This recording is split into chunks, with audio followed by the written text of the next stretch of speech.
Well, a couple things before we kick off here. Hopefully y'all enjoyed the first part of the opening sessions. Really like the young lady from HubSpot and now Zoom and all that. She was fantastic. Really enjoyed that. A lot of good slides. I think that's good for all of us to think about taking back to, as we talked about our leadership, taking those things back. But today, hopefully you got a chance to also meet people at your table, because we're going to be doing, this is a workshop today, so you don't have to listen to people all day going through. Well, maybe a little bit, but a little bit of me. But let me tell you who I am. Maybe that's good. I don't know how. I've met a number of people here. I'm Mark Jones.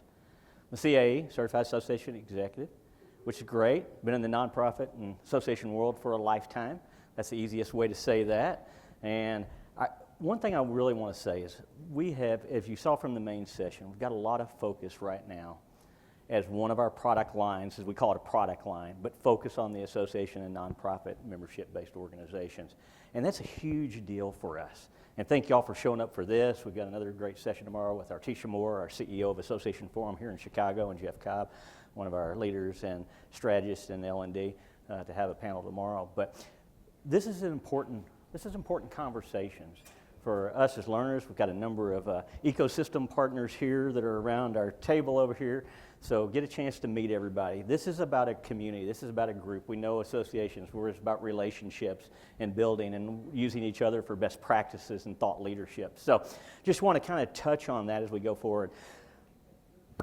Like I said, I've been in this area for a lifetime, and one of the most powerful things about being in the association world is really the connections we make, the friendships we make, and how we use all this technology that we deal with, LearnUpon being a big part of that in our learning and how we drive engagement to advance our missions and advance our profession.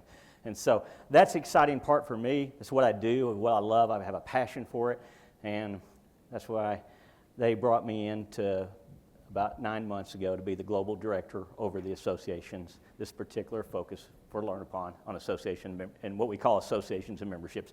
But as you're a nonprofit, we understand that's a different language sometimes too, as well as unions, a little bit different language sometimes, but we're organizations that have constituents and a mission and a stewardship to drive that, and we can definitely leverage that and advance our professions and advance our industry missions with education, no doubt. Well, what we're going to get into today, I want to set the stage. We're actually going to be going through a working session, and we're going to be working out and building workflows based upon the stages of the membership life cycle. And when you can see here on the membership life cycle, that role of continuing education around that, we've got 3 key areas. 2 we're going to focus on today in our workshop. It's around the attract and engage. But when we think about what the attract is, we've got the audience, we've got the knowledge and the expertise in our industry and the relevant experience. And what we're trying to do is really build that funnel of members before they can even sign up. That's what we want. And I say members. I'm going to use members interchangeably, right? Constituents, those that are in our audience that we're serving. So I'll use members a lot of times. I'll use associations, but we know globally what we're trying to talk about. And engage. Then the engage part, really providing that ongoing value, and whether it's seamless, on-demand learning, or just even ways to deepen our relationship through our communities and the way we serve our industry. That's what we love, and that's what we want to do. And then grow. That's the stage we're not going to spend a lot of time on, but thinking about how we turn our constituents, our members, into advocates, and how we actually drive non-dues revenue and other ways to expand our networks and to engage our networks and relationships we have. That's a growth phase. And what I'll talk about, when I talk about all 3 of these phases, it's something that I think maybe we think about in this association nonprofit world maybe a little bit different. Attract, marketing. Engage is really more operational, the things we do. We'll get into that a little bit deeper. And grow, a business mindset, business development, sales. And those 2 are on the outside, that marketing side. We're learning. We're in the learning departments. We're driving learning. And so, when we think about building that funnel of future members, we're thinking about where successful organizations are making a difference. It's when they grab their marketing teams and their learning teams together to really drive that attraction, that nurturing, so we can really use that educational content as a catalyst to drive a lead generation pipeline. Attract them, nurture them, bring them in, get them to grow with us. You know, and that lead generation could be something as simple, especially for that non-member or those constituents that aren't engaged with us at this time. How do we attract them? And a lot of that is maybe we're going to give them a one-off course so they can come in and learn about us and see that we have that expertise, and we're going to bring that to the table. Maybe it's having webinars where people can show up to webinars for free or take a few courses. I even had one organization worked with in the past. They had a number of certifications, like 10 certification programs. They sent out not a membership, but a candidacy, a million entry-level certification with the exam voucher to engage an international audience to participate with them. It wasn't about membership, but it was to engage them. In the first 3 months, and this is about 5 years ago when they launched this, the first 3 months, they had over 150 candidates sign up to be part of this program. It was on cybersecurity. Not only did they see the adoption there, they started seeing about a 20% rise in their membership too. Talked to the director last year, and there were over 500,000 people engaged internationally in this program, and consequently, enrollment in their membership is growing as well. But can you imagine that, giving an entry-level certification to somebody that could walk into a job and say, I've got some skills, I've got this, I've got a knowledge base, just to get in the door, no matter where you are, early in your profession or late in your profession, something you want to go into. But these are the type of things we think about when we talk about lead generation and using marketing and learning together. And I see so many times, how many people have siloed areas in your organization that you kind of do your own marketing, you do your own outreach, right? You're not part of that true, okay, if you're a member organization, great, member and advocacy, and everybody else is doing their thing, but are we really leveraging learning to do that? So something to be thinking about today as we go forward. You know, and the final ultimate goal really of the attract life cycle is to convert them. Is to convert those individuals into experience of learning into full membership, or maybe it's just engaging in more programs with us, right? We're still nurturing them, still working on them to participate. Maybe they've been members, but as I call a lot of times, members in our organizations are air breathers, right? They show up, they don't participate. Maybe now, you know, these days they're doing online communities, or they post a blog, or they're advocates in other ways. But how do we engage everybody? Is there anybody that's got 100% of their constituents in learning out here? 50%? That are engaged in learning, of all of your individuals that are out there engaged in learning in some part. What I see on average is about somewhere between about 20 and 40%, 30% being in that realm of their constituent base. How do we do that? Thinking about the attract say. In the engage, really, when we go to the engaged area, it's really the operational side. It's what we're familiar with, right? Maybe we don't know about as much about marketing, but we know how to build coursework, we know how to build content, we know how to package it up. We use our expertise in learning science and theory and instructional design to bring that to the table. And so maybe those are some great things, and that's one that we really understand, but it's really unlike that marketing side, that marketing heavy side. It's something that we know well. You know, and our last stage is really around grow. And again, I'll just briefly touch on it. We're not going to work on that in this exercise, but I want to touch on it because I think it's important. I talked about it being a business mindset. And I think that's something that we have to look at in associations. We have to think about putting a sales hat on. Okay, we're learning people, but oh my gosh, is the rest of the business helping us sell this? Are they helping us drive that learner to the next program, to the next set of coursework that we have, or to a new certification, or helping them along, and that we do in the engage part on their licensure and their credentials or their mandatory training that they may have.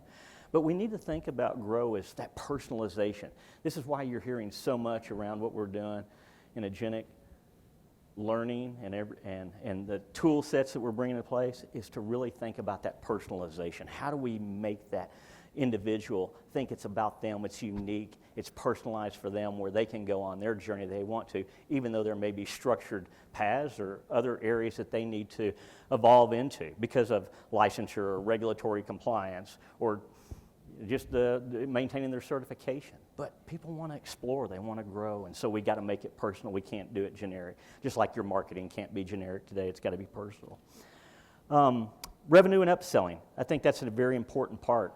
How do we look at that? How do we make sure? And that's a sales process, trying to make sure somebody, especially in courses. I've seen so many courses and done the analytics that they're dead-end courses. People come in and they start taking this course. God, we keep doing this course. We're making a ton of revenue on it. But when we go in and we look at it, we look at the data, individuals half of them are only completing, the courses. Those half that complete the courses didn't do well on the assessment side of it. We got bad reviews. And then if you really get down and look at the data from a revenue and a balance sheet, P&L standpoint, looks great. We're making money off of it, but it's a dead-end course. Nobody's taken other courses. It's what they did as a one-and-done course, and we're gone.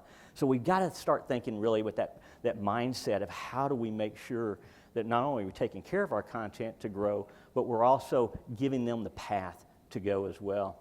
And then we, in that growth cycle, we also want to create those advocates. We want them to be advocates of our organization. We want them to not only engage in content, but share their expertise, like we do with so many of our subject matter experts that come out that are our volunteers in our organization.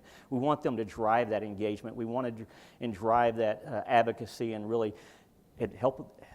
use them to help us advance the profession that we serve and the industry that we serve. And really that last part is that business mindset. We've got to think of that as a sales and a business mindset in there. And that's areas for us to grow. It's for areas to grow, and it's like, oh, that's another part of the business. No, this is part of our learning business. We've got to think about marketing. We've got to track those learners here. This is a catalyst for growth of our mission and our organization. So that's a big side of the kind of the life cycle. And again, today we're going to focus on the attract and engage as part of our workshop that we're going to do today. You mean somebody's not going to talk to you all day? Well, we're going to talk to you, but you're going to get a chance to do that. But before we start, we're going to do a little cloud thing, one of these little Mentimeters or whatever they call this thing. And we're going to, grab your phones out. Let's do some word generation. I'll give a minute or two for it to get up here, and then we'll go look at the other side. Participation is always good, engagement.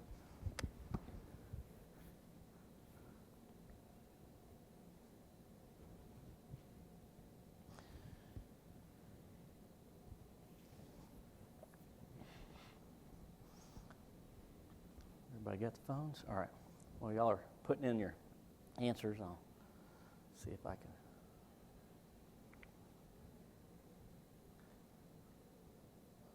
Come on. 3 fingers. God. You think after using PCs for all these years,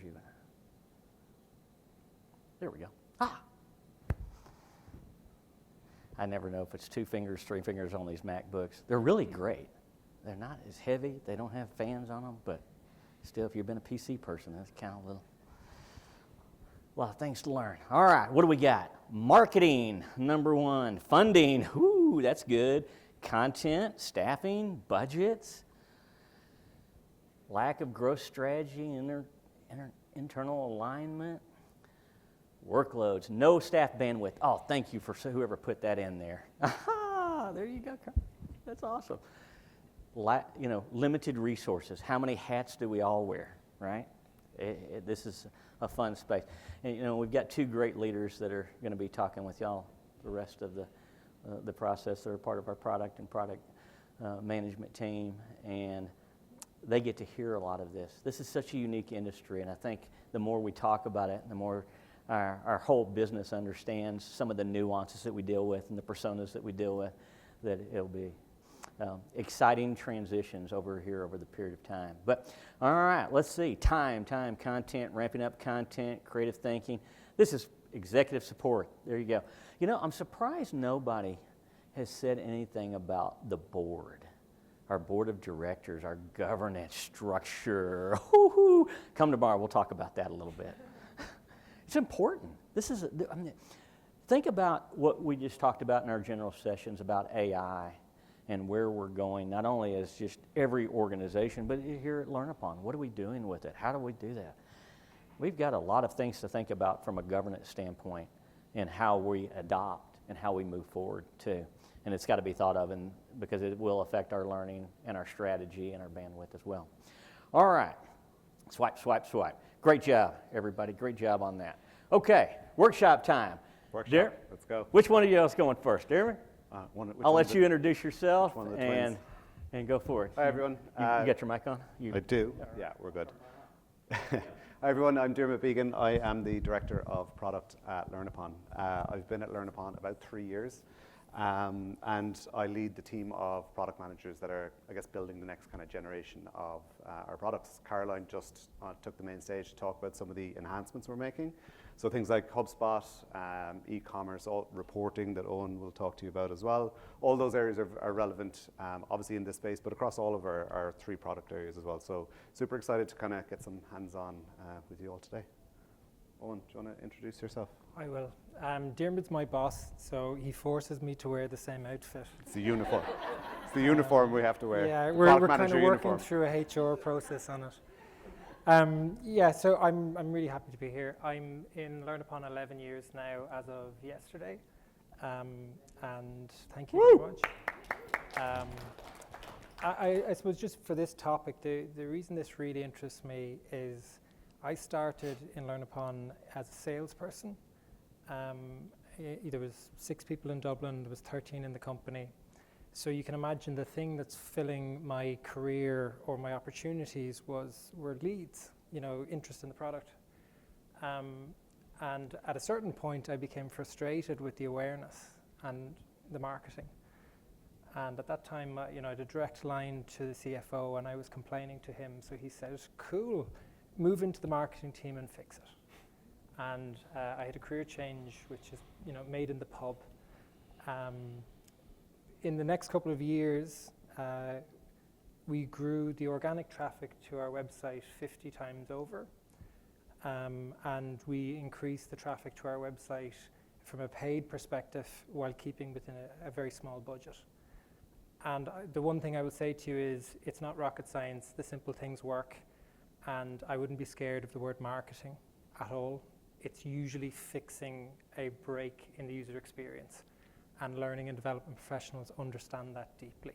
So we're going to talk through, after the workshop, a couple of the tactics. I really liked on the word cloud, awareness, marketing. These are big stress points, but I think the solutions are quite simple, and that's probably overstating it, but they're very achievable. So let's have a conversation through that. And if you want to talk about reporting at any time, please come and have a chat with me. Thanks, Owen. Cool. So yeah, as Mark said, we're going to do a little bit of a workshop. I'm sure you've all already seen the items on your desks. So I'll ask you to get into groups. I mean, you're already in groups, so might as well stick with those. So spend some time together and work through this worksheet. But before we do, I'm just going to talk through it, just so we're all on the same page about what it is we're doing. As Mark said, we're not going to ask you to do the grow stage today. We're just going to focus on the attract and engage stages. So because of that, we've gone ahead and filled in the grow stage for you. So what we're asking you to do is looking at the 2 stages that Mark took us through, attract and engage. We're going to ask you to go down through the 4 pieces that we see here. So at the top, it's the signals that trigger a need. So a need for further education, a need for more training. What are those triggers that you would see? Secondly, the intervention. So what are the actions? What are the things that you can take? What are the things that you can do to create that moment of pause and create the intervention there? Third one is the tools. So what are the tools that you're actually going to use to create that intervention? What are the actual tool set that you have that you would use in that scenario? And then finally, the outcomes. So what is the result of all of this? If you've spotted the signals, if you've made an intervention, if you've used the right tools, what are the outcomes that you're actually going to achieve at the end? So on the grow one, you can see, as I said, we've already filled that one in. So the signals on the grow stage would be the member unawareness of advanced or additional offerings, or a stagnant cross-sell pipeline are 2 that we've filled in there, just to kind of give an example. On the interventions one then, so what are the interventions that you can provide? So first up, personalized data-driven learning journeys. As Caroline said on stage not so long ago, learning journeys is one of our more powerful products, and it's relevant across all of our customer base as well. Lots of our customers, I'm sure lots of you are already using it as well. It can be used to create highly personalized journeys through the product and doing that at scale as well. So if you're not already using Learning Journeys, absolutely go talk to the product team at the demo hub today and get a demo of it, see how it works, see how it can help in your space as well. Next is the ability to identify members who present an upsell opportunity. So being able to see, okay, these are the people that I actually could generate revenue from or create whatever upsell you need to from this stage.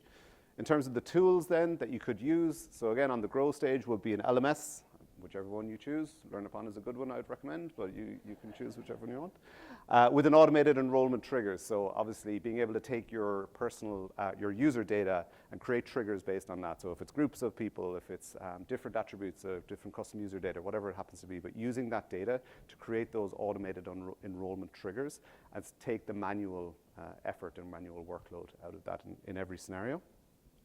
And then obviously an AMS or a CRM or whatever you use, integration with member profile data so that you have that rich user data that you can create those triggers, create those groups, ensure that you're being able to use it across the board. And then finally on the outcomes piece, so the outcomes that you can expect in the growth phase, maximize net revenue retention, increasing member lifetime value, and finally advance the profession or whatever the association is you're working with. So as I said, get into groups in your tables and kind of talk through this. We'll take about 10 or 15 minutes to kind of work through, fill in the each of the stages across the attract and engage phases. And then when we're all done, we'll ask for a couple of volunteers to kind of take us through what they've come up with and have a little bit of a discussion. Change things up. We're going to go through a few things on the slide deck here, and then we'll come back and do some post-review of your brilliant thoughts that you have written down.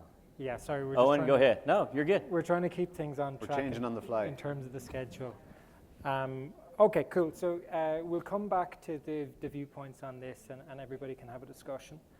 But what we wanted to do was to provide a little bit of a view at what can be done with a particular tool set. So essentially one we made earlier. I'm going to give some examples that are tied very much to a single tool, so let's say HubSpot. But the principles remain the same if you're using a different CRM or a different AMS. So feel free to swap out mentally the system of truth or the marketing tool you're using. I just want to focus on the attract and engage pieces and how you can systemically fix those so that they're working really well. Now, first things first, we've talked about Create Plus a lot.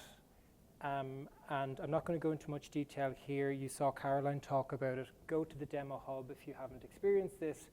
The reason why we're talking about it, in marketing, the concept of a leaky bucket, if you start building a pipeline but you can't actually convert, or even worse, you convert someone to engage with content and it's not a great experience, you not only lose that person, you lose their referral, you lose their confidence. So I would take a very clear view on your content and think, is it the most engaging version of the content that I can produce, the SMEs in our org can produce, and tools like Create Plus are really helping our customers develop engaging content. So go check that out at the demo hub. Now, the attract stage Mark was talking about. So you can use the word marketing, or you can just think about attracting more constituents or learners. So we're using the example of HubSpot here. More and more we're seeing our customers and the people we meet at ASAE talking about a tool such as HubSpot that wasn't on their radar. Now, HubSpot is a marketing tool at its heart, and it produces features that allow you to market or to attract new learners in a very simple fashion. So, for example, within the HubSpot platform, you will have identities of industry professionals listed out, and you can create workflows or motions to send out marketing emails, which promotes your high-value content.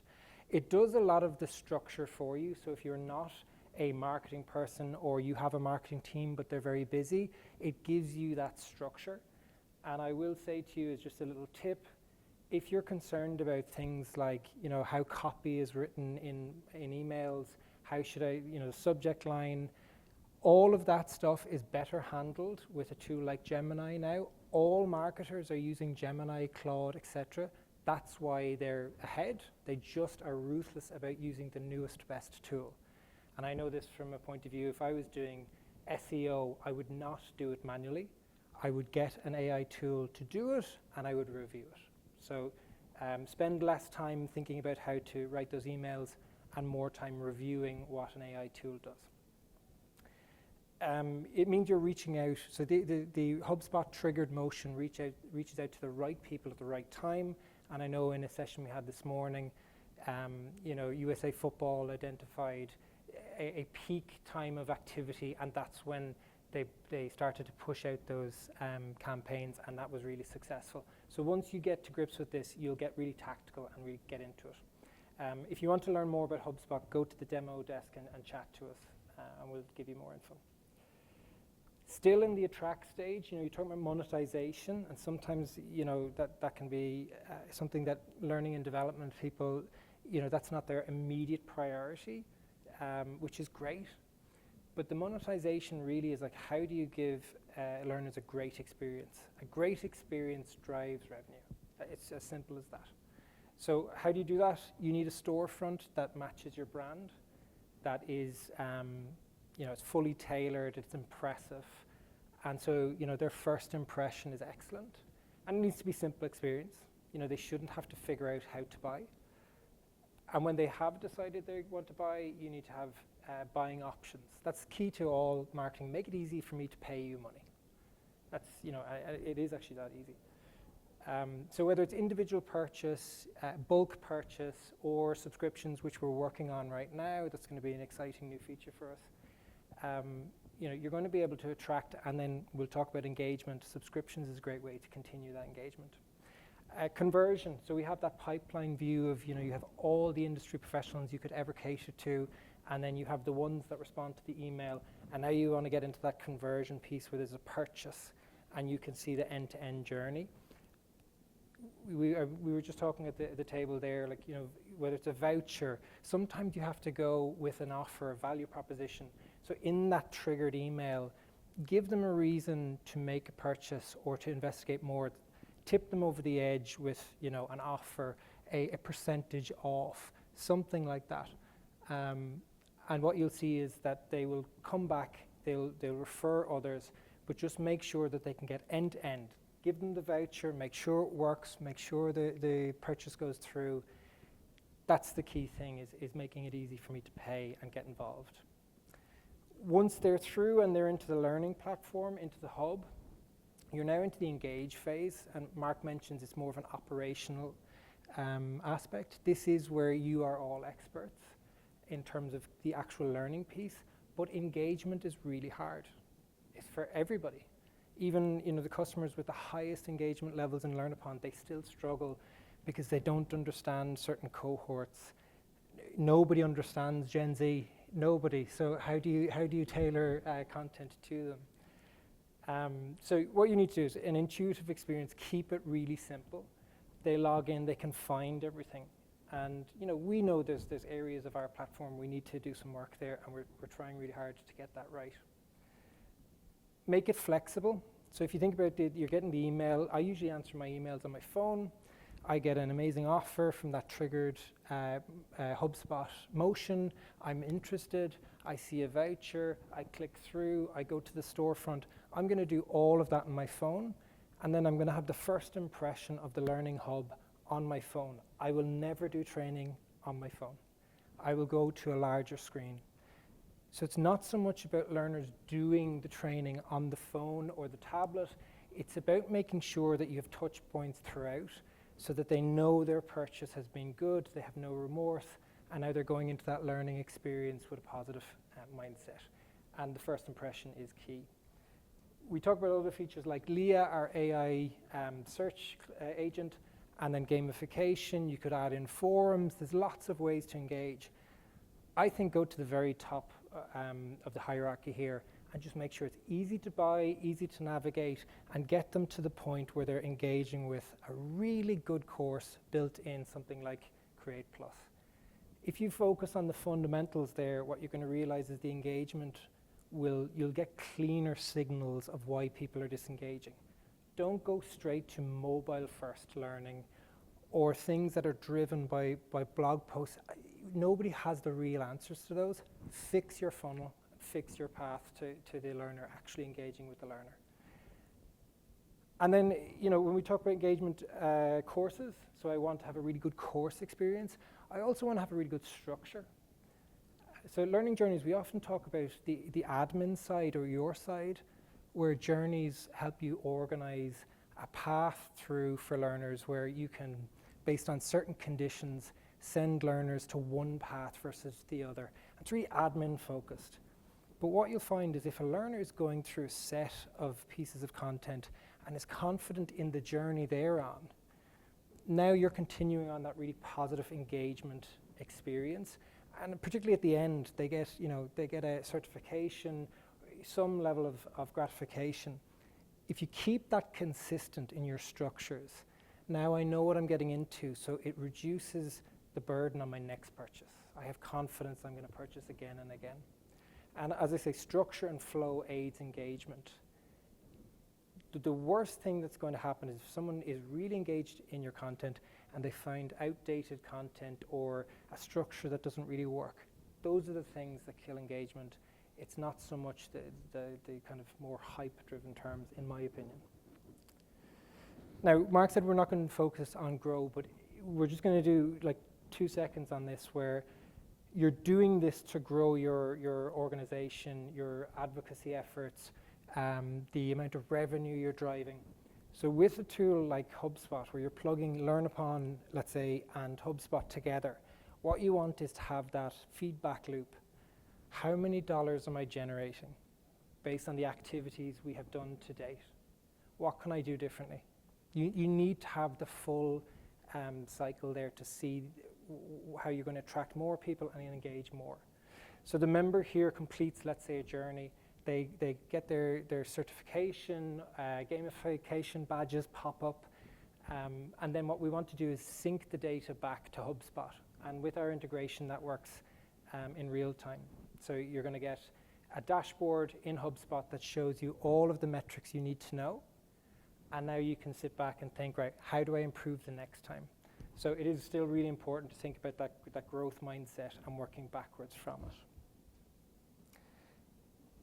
With HubSpot, we have lots of customers who are using this pairing, LearnUpon and HubSpot, and they've been really successful.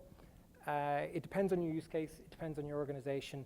But if you are sitting here and you think that the marketing piece is a challenge, I would strongly suggest looking at a tool that is going to cater to marketing needs and simplify those flows. But again, you have to judge it with your own situation as well. Lastly, where can I learn more? I mentioned the Demo Hub. Caroline mentioned the Demo Hub. So if you head back over, we'll touch on any of these topics in more detail. Speak to anyone with a LearnUpon lanyard or T-shirt. Harass people. We're here to serve you.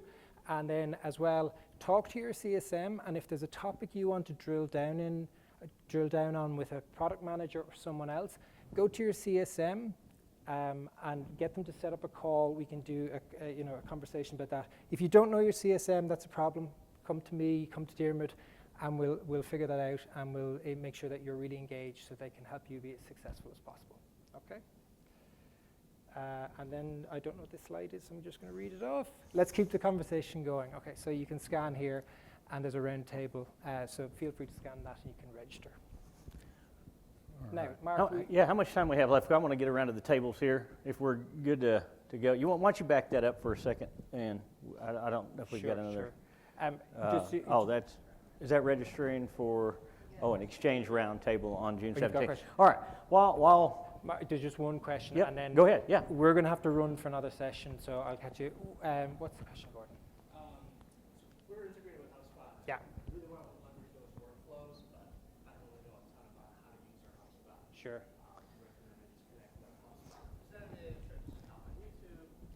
we have a great HubSpot agent right here in the profession. So Sharon Parry. I think that's a great protocol. I also, our product manager, Alex, it'd be great for you to have a conversation with him and someone from the HubSpot side.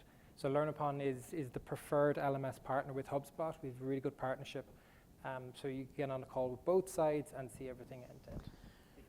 All right, good question. All right, we got a few minutes. We're going to start over here. Y'all got a lot of writing on your table. So let's take a look. Who wants to jump in and tell us a little bit about what y'all came up with? Eavesdropping.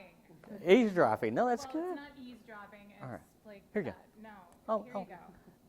I'll let y'all talk. Give us a little bit of idea of what y'all did on your signals.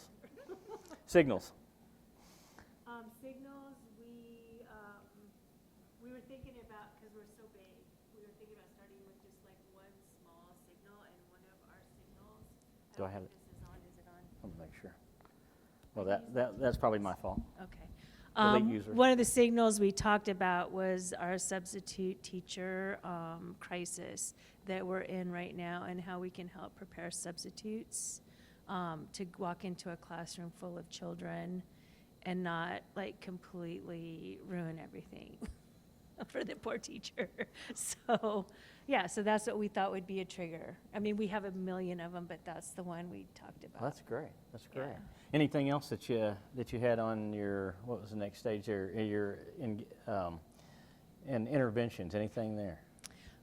We talked about, like, for our marketing funnel, we've been talking about making a toolkit, so pushing that out on social media with an agreement to sign up for a newsletter or one of our newsletters or a mailing list or something, so we can get a list, because email lists, as we all know, are really valuable, and we don't always have access to the ones that our organization wide has access to. We also talked about, like, how could we support, even though, like, we would never be allowed to use HubSpot at NEA because we're too big and they have their own systems. Like, it would be a hard no really fast, but we have, 50 plus affiliates who have no comms department and need something, and they have portals in LearnUpon. So how could we connect that HubSpot to help them? Yeah. Oh, that's fantastic. And there's a lot of marketing tools out there. While we talk about HubSpot, is we've got some really, really deep integrations and a great relationship with them. All right. Carly, you want to jump in for a second? Why don't you hit on the tools? It's on. It's ready. I just was writing stuff down myself. We were just kind of discussing and lost track of time. So I can speak as far as the tools as, obviously, with the speed of getting content up to date, Create Plus. So having those tools available, and really any sort of automated experience, not only for the member side, but I think for the staff side too, because I think we can all speak in associations, tiny but mighty teams. So anything we can do not only for the member experience, but I think focusing on staff experience as well, because good staff experience and speed increases member satisfaction, which I think leads into overall growth and outcomes. Oh, well said. Well said. Anybody got any questions while I'm running around the tables here? How much time we got? A few more minutes? All right. Let's see down here. I'm looking for paper that's filled. Oh, look at this one. No, you get to get you. It's chicken scratch. Well, let's talk. Give us an idea. Who wants to talk at this table? Give us an idea of what y'all are thinking about. Any one of them. Which one? All right. Marley, you're up. Look at all that writing. This is great. You're going to share an idea with somebody. Yeah. Well, Give us to your high be level. frank, I'll start off by saying I don't think I filled this out correctly at all. That's okay. It doesn't matter. But actually, she's not here anymore. But we were kind of talking about, like, in the nonprofit sector and, like, in more of these, like, social spaces, there's a lot of burnout. So I just wrote down that idea of, like, doing a self-care, compassion, and wellness lesson for people in our spaces. So that could be, like, part of the education side. That might be a way to attract people in. It's like, oh yeah, I am getting burnt out in education. Like, how do I take care of myself? How does that bring them in and show that we care about them? And then, okay, now that we have you on that, we care about you now. Buy this training. That's great. I mean, we go back to the pandemic and think about those that were in the nursing profession. My goodness, the people that left, the nurses and practitioners that left after the pandemic was astronomical, in the mental wellness for physicians and other practitioners within the healthcare space. But I think it's something that we all have to think about these days. One of our customers is the National Council on Mental Wellbeing, and let me tell you, they're continuing to grow in their adoption. I think maybe like 30,000 new participants every month but it's what we're dealing with, you know, in this world, and and these are the things that are important. So that's a great idea, and to think about how you can attract. All right, what do y'all have up here? Anything you? Oh, you're writing tremendously. You're going to be up. You're up. Okay. All right, you get to tell us about your fun story. Well, my team does professional development for school counselors. And so our entry points are when they're new to the field, they're brand new counselors, and they just need to get their arms around all the different jobs and tasks that they have in the school. And then if we have a new product, I work for College Board, so we have new courses or something new and changes, then that's another entry point for us to help the counselors grasp what needs to get done. And then the third thing I said was when they need continuing education credits, everything that we do allows them to earn CEUs. So that helps them renew their certificates, their license, so they'll come to us for that. So those are some of our entry points to meet them. That's awesome. Anybody else have anything they want to share as we wrap up today? This is why we brought this group together. You see, the conversation's much different than just talking about employees, talking about an audience that we have to look at. And this is the exciting part. And the more we can share, the more we can work together and work on these drivers and share these best practices, we'll be able to truly go through that life cycle of that traction and that engagement and continued growth and back through that.